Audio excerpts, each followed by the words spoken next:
सौरभ राजपूत की हत्या में उसकी पत्नी मुस्कान और मुस्कान का बॉयफ्रेंड साहिल गिरफ्तार हो चुका है।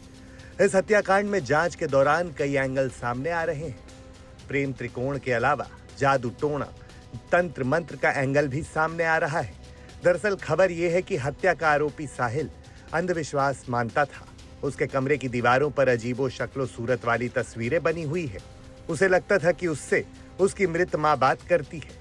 दरअसल मुस्कान ने स्नैपचैट पर साहिल की मृत मां के नाम से अकाउंट बना रखा था और उसी से वो साहिल का ब्रेन वॉश करती थी।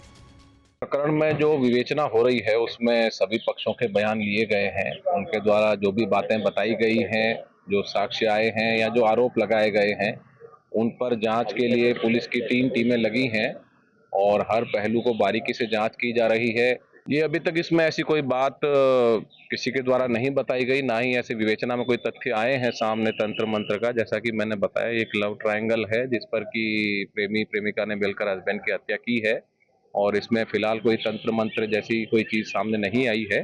फिर भी पुलिस टीमें लगी हैं और हर पहलू पर डिटेल में जांच की जा रही है। इस मामले में जब सौरभ के शव का पोस्टमार्टम किया गया तो भी कई खुलासे हुए। पोस्टमार्टम रिपोर्ट में कई तथ्य सामने आए, जैसे कि सौरभ की हत्या 2 से 3 हफ्ते पहले की गई थी। बॉडी को कई हिस्सों में काटा गया था। सुनिए पोस्टमार्टम करने वाले डॉक्टर से पूरी जानकारी। पोस्टमार्टम में जो बॉडी किया गया था सौरभ जी का, वो लगभग 2 से 3 हफ्ते पुरानी लग रही है और उसमें जो बोन थी या विसरा थे वो भी झुलमुल हो गए थे।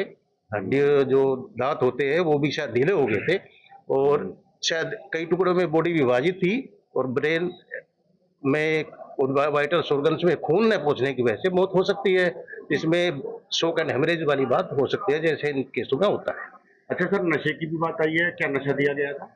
नशे का तो ऐसा अभी तक साक्ष्य उसमें आता नहीं है, लेकिन उसमें बॉडी के जो विसरा जो प्रिजर्व किए जाते हैं उससे पता लगता है फोरेंसिक लैब से कि उसमें नशे का इस्तेमाल किया गया था, नहीं किया। मुस्कान साहिल दोनों जेल में हैं।